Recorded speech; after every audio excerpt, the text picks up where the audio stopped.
अस्सलाम वालेकुम दोस्तों, मैं हूं सईद उमर फ़ारूक अपने चैनल उमर स्पीक्स की एक और एपिसोड के साथ आपकी खिदमत में हाजिर हूं। दोस्तों, आज की एपिसोड भी हज स्पेशल एपिसोड है और जनाब पॉलिसी का बड़ा इंतज़ार था कि हज पॉलिसी काबीना में पेश होगी, मंजूर होगी, उसकी तमाम तर इन्फॉर्मेशन डिटेल सामने आ जाएंगी, हज एक्सपेंसेस सामने आ जाएंगे। तो इस पर बहुत डिटेल में बात करेंगे। बट वीडियो स्टार्ट करने से पहले आपसे सबसे सिर्फ इतनी सी रिक्वेस्ट है कि अगर आप हज और उम्रा से रिलेटेड लेटेस्ट इन्फॉर्मेशन से वाकिफ़ रहना चाहते हैं तो नीचे दिए गए सब्सक्राइब के बटन पे अभी क्लिक करें, क्योंकि इसके लिए पैकेज का नहीं लेना पड़ता। जी तो दोस्तों, सबसे पहले तो अल्लाह ताला से दुआ है कि जो लोग भी हज पॉलिसी का और हज 2024 का शिद्दत से इंतज़ार कर रहे हैं, उनके दिल में ख्वाहिश है कि वो हज इस साल ज़रूर करें। तो मेरी अल्लाह ताला से दुआ है कि उन सब की दिल की मुराद पूरी हो और वो हज पे अगले साल 2024 में ज़रूर जाएं और अल्लाह ताला उनको अपने घर का और नबी पाक सल्लल्लाहु अलैहि वसल्लम के शहर का दीदार नसीब फरमाएं। आमीन। इस दुआ के साथ आज की वीडियो का आगाज़ कर लेते हैं कि जनाब हज पॉलिसी काबीना में कल पेश हुई, उस पर बहुत डिटेल में डिस्कशन हुई और उसके बाद जो नतीजा निकला वो बहुत ही अजीबोगरीब था और अनएक्सपेक्टेड था। तमाम पाकिस्तानी इस बात का इंतज़ार कर रहे थे कि कल हज पॉलिसी एक्सेप्ट हो जाएगी, मंजूर हो जाएगी और उसके बाद उसका ऐलान हो जाएगा और तमाम लोगों को तमाम डिटेल्स जो लोग भी हज करना चाहते हैं उनको मिल जाएंगे कि कितने एक्सपेंसेस हैं, कब एप्लीकेशन जमा होंगी। बट तमाम एक्सपेक्टेशंस के अगेंस्ट, तमाम उम्मीदों के खिलाफ हज पॉलिसी रिजेक्ट कर दी गई है काबीना में। जो कैबिनेट थी, वज़ीर आज़म भी उसमें मौजूद थे, निगरान कैबिनेट, निगरान वज़ीर आज़म, उन्होंने जनाब ये हज पॉलिसी अक्सर मुस्तरद कर दी है, रिजेक्ट बिल्कुल। और उसमें कोई भी शिक नहीं मानी गई और जो हमारे निगरान वफाकी वज़ीर मजहबी अमूर हैं जनाब अनीक अहमद साहब, उनको कहा गया कि इसको आप रिव्यू करें और दोबारा हज पॉलिसी बना के लेके आएँ। अब उसकी रीज़न क्या है, उसकी बहुत सारी डिफरेंट रीज़न्स हैं, वो मैं आपको बता देता हूँ कि किन किन वजूहात की वजह से ये हज पॉलिसी रिजेक्ट की गई है। नंबर वन तो हुकूमत चाहती है कि ये इसमें कुछ डिले किया जाए। अब उसमें डिले में हुकूमत का अपना भी कुछ फ़ायदा है, कुछ जो हमारे लोग हैं उनका फ़ायदा भी हो सकता है, नुकसान भी हो सकता है, दोनों कंडीशंस हैं। उसकी एक बड़ी वजह मैं आपको बता दूं कि जो कुछ सिफारिशात दी गई हैं और जिस वजह से ये रिजेक्ट की गई हैं, उसकी एक वजह यह है कि डॉलर अभी पिछले कुछ दिन पहले तक 335 तक गया ओपन मार्केट में, उसके बाद कम होता होता होता 273, 274 यानी कि 274 के राउंड अबाउट गया। अब एकदम से डॉलर की प्राइस में हाइक आई है और कल 282 प्लस दोबारा चला गया। तो एक तो पहली भी ये बात कि इतनी अनसर्टेनिटी है, हुकूमत को खुद नहीं पता कि डॉलर ने किस जगह पे जाकर रुकना है, इसने कहाँ तक पहुँचना है, ऊपर जाना है या नीचे जाना है। आज ये पॉलिसी मंजूर हो गई तो लेने के देने पड़ जाएंगे। पहली तो ये वजह, वो कहते हैं इसको डिले करो। दूसरी वजह कि 2 नवंबर से आईएमएफ के साथ मुज़ाकरात हो रहे हैं जनाब, और उन्होंने पहले ही ये कह दिया है कि आपके ज़र मुबादला के जो ज़खायर हैं, यानी कि आपके जो डॉलर्स हैं, जो रिज़र्व्स हैं आपके पास, वो 7.5 करोड़ डॉलर से भी कम रह गए हैं। तो हम बाकी किस तरह से मैनेज करेंगे? हमने तो जो आपको टारगेट दिए थे वो आप अचीव नहीं कर सके और आपके डॉलर के जो ज़खायर हैं वो मुसलसल कम होते चले जा रहे हैं और डॉलर का प्राइस भी स्टेबल नहीं है।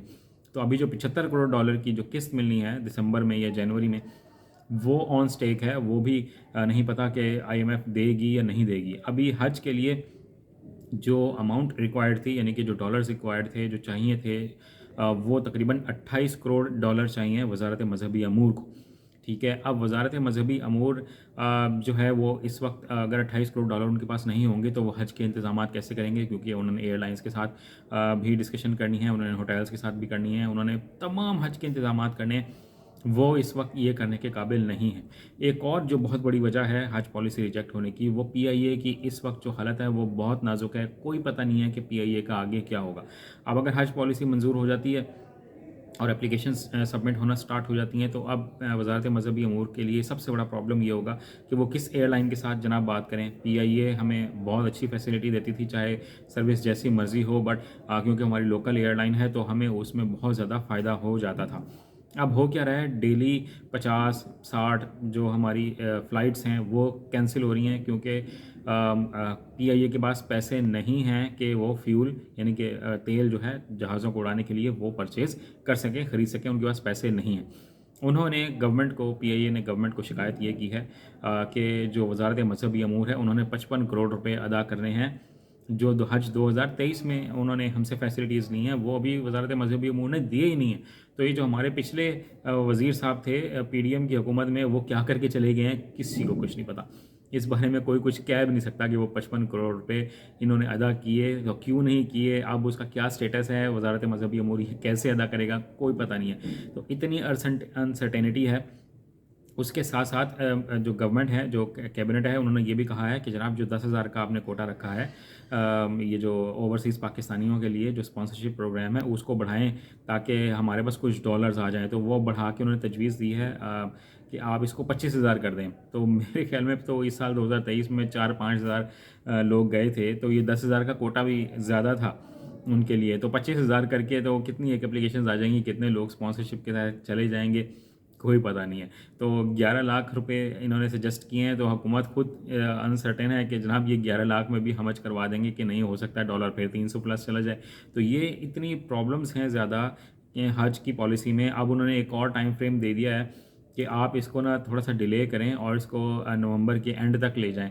मुझे ये लगता है कि ये इसको थोड़ा सा फिर और डिले करेंगे, फिर इसको दिसंबर में, फिर जनवरी में ले जाएंगे, फिर इंतज़ार करेंगे कि नई गवर्नमेंट आ जाए, वही दे। जैसे इस साल अब मार्च अप्रैल में जाके हज पॉलिसी का कुछ पता चला था। मुझे लगता है कि इस दफ़ा भी कहीं ये यही काम ना कर दें हुकूमत, क्योंकि ये ना तो डिसीजन लेना चाहते हैं मेरे ख्याल में, और ना ही इनमें एबिलिटी है कि वो इस तमाम चीज़ों को मैनेज कर सकें। तो उम्मीद अल्लाह ताला से अच्छे की जा सकती है कि कोई हज पॉलिसी अच्छी मंजूर हो जाए। डॉक्यूमेंट्स का कुछ लोग आप मुझसे पूछ रहे थे, वो मैं आपको बहुत क्लियरली बताता चलूँ कि क्वेश्चंस बहुत ज़्यादा आ रहे थे, तो उनका सवाल का जवाब मैं देना चाहता हूँ कि कुछ लोगों ने पूछा कि हमारी जुलाई 2024 में पासपोर्ट एक्सपायर होगा तो हमें क्या अभी रिन्यू करवाना चाहिए। आपको फ़ौरन रिन्यू करवाना चाहिए, बिल्कुल डिले ना करें। ये ना हो कि लेमिनेशन शीट्स जो पासपोर्ट ऑफिस के पास ख़त्म हो गई थी वो दोबारा ख़त्म हो जाएं और पासपोर्ट्स दोबारा रुक जाएं। आप फ़ौरन रिन्यू करवाएं। फिर कुछ लोग पूछते हैं कि हमारे जनाब मार्च अप्रैल में या मई में आईडी कार्ड एक्सपायर हो रहे हैं, तो उस वक्त तक तो एप्लीकेशन पहले सबमिट हो जाएंगी, तो क्या हमें आईडी कार्ड रिन्यू करवाना चाहिए या नहीं। तो आपको फ़ौरन आईडी कार्ड रिन्यू करवाना चाहिए है। वो लोग जो सरकारी इदारों में जॉब करते हैं और वही चाहते हैं कि हम जनाब हज करें, तो वो ये पूछ रहे हैं कि हाँ हमें एनओसी रिक्वायर्ड होगा। आपको बिल्कुल एनओसी रिक्वायर्ड होगा।